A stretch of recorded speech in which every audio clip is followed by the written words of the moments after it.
All right, the fight of the night was Woodley and Luque, and performance of the night went to O'Malley and Francis Ngannou. They all won $50,000. Congratulations to them. Dana, new heavyweight champion of the world. Pretty impressive stuff from Francis Ngannou. I mean, I think everybody's still soaking it in, but give us your initial reaction to that. Yeah, no, he looked damn good.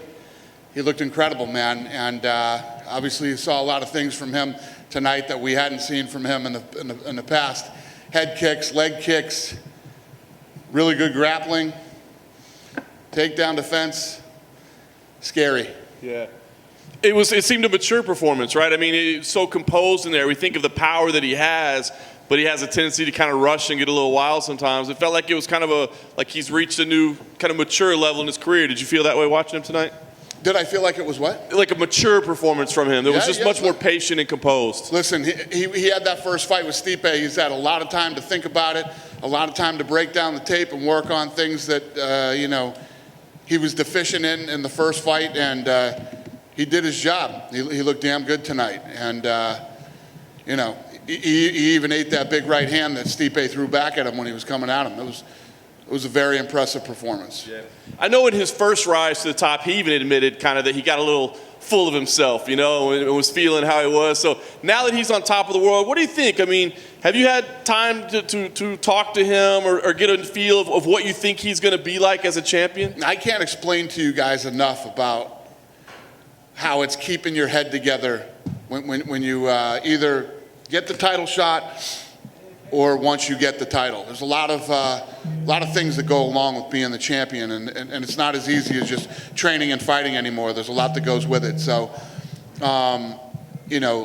got a little ahead of himself the first time. Let's see how he handles it this time. So far, so good. Yeah. And I got to ask you what appeals next, right? Because Stipe, we talked about it, greatest of all time. We said if he loses, he'd probably deserve a rematch, but man, the idea of a Jon Jones fight seems awfully exciting right now. And Jon came out, tweeted, said, "Show me the money."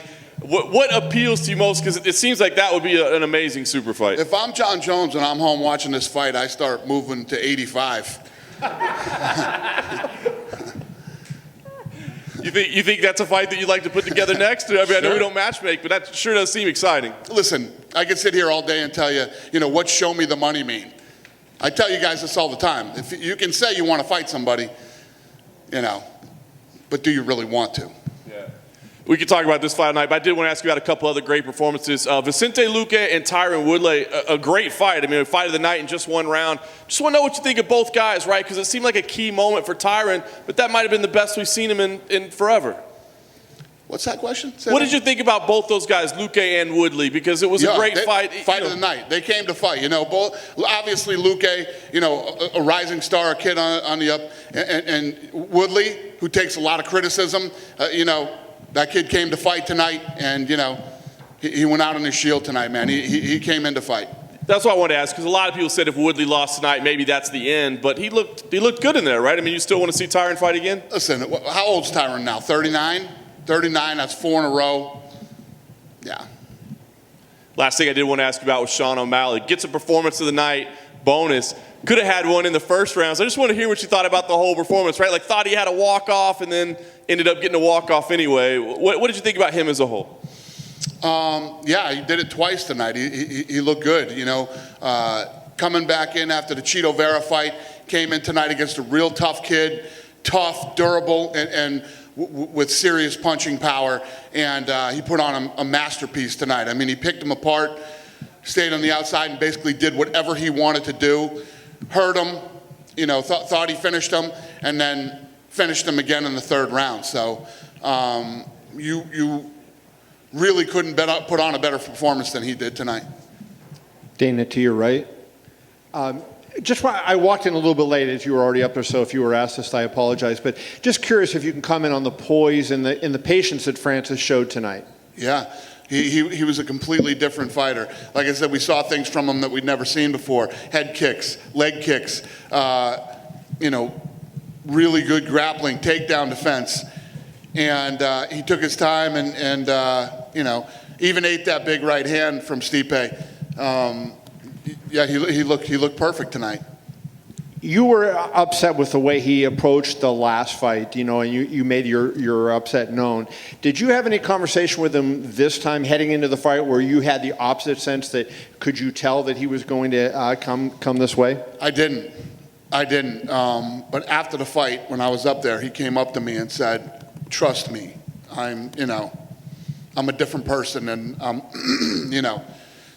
said, "I trust you."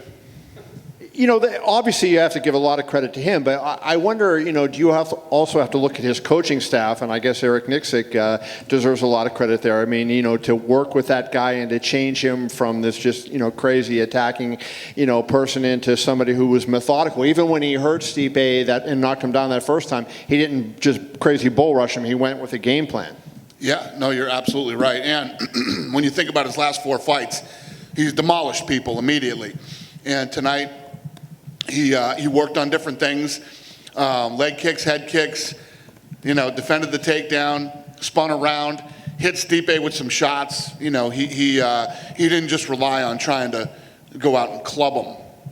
And my last question, you look in the history, and whenever you have a big heavyweight that can punch, it's always a massive draw, a massive attraction.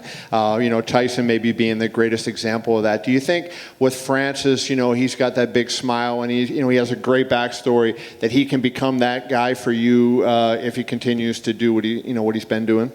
Yeah, I mean, if you look at the first fight with him and Derek Lewis was a weird fight. Derek Lewis just looked great in his last fight. That guy's been taking it serious, losing weight and everything else. I mean, Francis has some tough guys coming up in the heavyweight division. So it'll be interesting to see. Dana, when you see Francis tonight, and you said about the evolution of his game, including the takedown defense, if you're an opponent, how do you beat that guy? Yeah. The guy that we saw fight tonight is scarier than the guy we were afraid of, yesterday. So it totally makes sense as he begins to evolve and get better, and not just physically. The guy's a physical freak, but when mentally, as his game gets better and he does things the way he's supposed to, he's a problem. He's a scary dude. But like I said, Derek Lewis just looked good too, and we finally have some good heavyweights in this division now. So there's some interesting fights for him. Is it also an added bonus that Francis tends to finish his fights really quickly, so he can be more active than we've seen the heavyweight title picture been for the last few years? Yeah. Well, that's the other thing, is that Francis likes to stay active and Francis likes to fight. At the press conference the other day when we were talking about, he'll call and just say he wants fights. Just give me somebody, I'll fight. So the guy likes to stay busy. He likes to be active. He likes to fight, and he's fun to watch. Do you think there's a chance he continues to get better? Like, he's been with this new team for a little while now. This is the first fight he's had where he's been able to show some growth. Do you think he will continue to get better over the next couple of years? Absolutely. Once you grab onto that belt, and you start to defend it a few times, you become a completely different person. So yeah, I think he's only going to get scarier. Outside of this, your old buddy Oscar De La Hoya did a press conference yesterday announcing his return. It was reported that Triller want him to fight a UFC fighter in his return. They didn't specify which one. Is there anyone on the roster you would allow to go box De La Hoya? Maybe Francis. To box De La Hoya? Come on, guys. This shit's getting silly. I mean, you guys know it's silly. You just want to ask me silly fucking questions. That's fair. That's Come on, true. you got 50-year-old fucking guys boxing, and you guys are actually talking about it and covering the press conferences? Come on. Come on, you guys. Last one on that. Did you take the $2 million bet with Snoop? What's that? Did you take the $2 million bet with Snoop Dogg? Did I take it? Yeah. No. First of all, the line is 2-1. The fuck would I bet these guys for even money when the line is 2-1? Fair. More silly questions. Come on. Dana, right behind me. Yeah. Right now, there are odds out for Francis and Jon Jones. Francis is a minus 137 right now. Do you agree with those odds? If the fight would happen? What is it? Minus 137 in favor of Francis against Jon Jones right now. Francis is minus 137? Yeah, as of right now. That's interesting. Yeah. That's interesting. Dana over here. I noticed you had quite a few celebrities than usual at the Apex. I'm assuming a lot of people hit you up because they want to be back to see UFC live. How did you pick out, Machine Gun Kelly and them to be here live tonight? How did I pick them out? Yeah, because I'm assuming a lot of They people are called hitting me. you up to watch. When you call. Secondly, Miranda Maverick, great performance on the main card, one of the top prospects, only 23 years old. Just what do you see for her? She says she wants to be a top 10 fighter in 2021. Yeah, we'll keep her busy. Yeah. And then my final question, we were going to have the featherweight title fight. We know Alexander Volkanovski, tested positive and everything. Because he lives, around the world, is the plan to try to get him back soon if he comes back healthy quickly, or should we expect that to be pushed back a bit? Yeah, we need him to recover from this thing first. And once he recovers, then we'll figure out, because he's still sick. So once he recovers and we know he's 100% healthy, we'll get him in there as soon as we can. Thank you. Yep. Hey, Dana, back here to your right. Yeah. I guess Jon Jones is watching. He tweeted since you've been up there. He said, "Go to 185. I didn't gain all this weight for no reason." Laughing face. I like it. That sounds serious. That sounds serious then, John. Call Hunter right now. Is that We the can fight? make that fight tonight, John. Call Hunter right now. That's the fight to make. Would you say? What's that? Jones and Ngannou is the fight to make, right? Well, Derek Lewis is the fight to make. But if Jon Jones really wants that fight, listen, it's one thing to go out and tweet and say you want it and I put on the weight and I did this and that. Do you want the fight? I promise you. We can call Derek Lewis or one of these other heavyweights and they want the fight. If Jon Jones really wants the fight, Jon Jones knows he can get the fight. All he's got to do is call and do it. Like I said, it's easy to say you want the fight, but if you really want the fight, Francis Ngannou is the heavyweight champion of the world right now. All he's got to do is pick up the phone and call Hunter, and we can get the deal done. Hunter, can you let me know if Jon Jones gives you a call? Okay, cool. Last thing, Dana. Now that Stipe's run is, over for now, can you just reflect on what?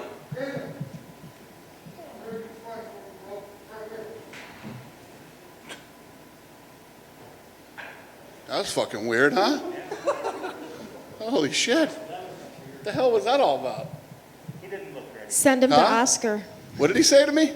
Send him to He's ready to fight for me?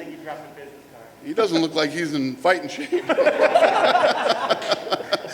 Poor guy. Anything else? Yeah. I just want to ask you if you could reflect on what Stipe has done over the last few years as the heavyweight champ. Oh, I'm sorry, say that again? I just want to see if you could reflect on what Stipe Miocic has done over the last few years as heavyweight champ. Yeah, I've had this weird relationship with Stipe, but I love Stipe, man. The guy's as solid as you can get, kept his job as a firefighter, is loved in his hometown, and will go down as the greatest heavyweight ever in UFC history, in the sports history, actually. And, tonight's Francis's first night. I don't know what the future holds for Stipe. Obviously after this fight, he's got to go home and, heal up, spend some time with his family, and then we'll talk about what's next for him. But, I have nothing but the utmost respect for Stipe Miocic and everything he's done in this sport and for this company. Hey, Dana. With the star power of Francis Ngannou and cities opening back up, is there an ideal location you'd have him have his first title defense? For Francis? Yes. Where's his first title defense? Yeah, an ideal location with cities opening I don't back know. We got to see as this stuff. What I'm hoping is we go to Jacksonville, then we go to Texas, and then Vegas, and then we just keep rolling. With full sold out events. So. Obviously, Francis would be a Vegas, New York City, Fight Island guy, you know what I mean? One of those locations. And lastly, with Sean O'Malley getting right back where he left off, I know he had the loss to Cheeto Vera. They've been barbing back and forth in social media. Do you see an opportunity for those two to run it back? Does that fight interest you? Yeah, I don't know. I mean, obviously, you can make that fight anytime. That one's always there. So, yeah, I don't know. I don't know what's next for either one of those guys. Dana, just one question for me. Hi. This is the last pay-per-view scheduled in Las Vegas before you hit the road. Is it conceivable that you could come back for a pay-per-view event at Apex this year? Do we think we'll do a pay-per-view here again? Yeah, I hope this not. year. I hope not. Would listen, any- listen, don't get me wrong. This is amazing. I'm sure it's a lot easier for you guys too. We pull right in the parking lot, we roll in. You know what this is kind of like? Everybody who's getting lazy and used to working at home, where you don't really have to put, you leave your pajama bottoms on, put a nice top on, sit in front of your computer screen and Zoom somebody. It's the easy, lazy way to do things, but this isn't the right thing to do. We should be in sold out arenas, fans packed, going crazy. And unfortunately, we'll all have to start traveling to all these cities again. But that's the right thing to do. This is the easy, lazy thing to do. And it's nice. And it was awesome while it lasted. But hopefully this is over. There are also 2 events on the schedule. Are those events, could they be moved as well? Are you looking to move them? Next two. There's the 10th that's here, and I believe the 17th. Yeah. Yeah. So it's funny, great question, actually, because we've had this debate that's going on right now at the office with the fight nights. Do we stay here with the fight nights for a while again? You know what? So Monday, I have a meeting on this on Monday, right? This shit should be together on Monday. Call me Monday. Will do. I'm giving you this story. Call me I Monday. appreciate that. The guy that came in here, perhaps he should go fight Oscar De La Hoya. You think you could send that? Yeah. He wants to fight. Yeah. Dana, UFC 264 on July 10th, I believe it is. Could that possibly be at the T-Mobile Arena here? I hope so. That's the plan. That's the plan. And could that be Conor versus Poirier on there? I hope so. Okay. We all hope so. Dana, just one. With the world sort of opening back up, is the plan still to create a hotel next door in the property? Is that sort of getting shelved? Yep. I got so much stuff planned. I can't wait to share with you guys, and hopefully in the next month and a half, I'll hold a press conference with you guys and show you everything that we're working on, and I'm excited about it. Appreciate it. Cool. Dana, for that July event, could Justin Gaethje co-main in case he had to step in from one of the guys, Poirier or McGregor?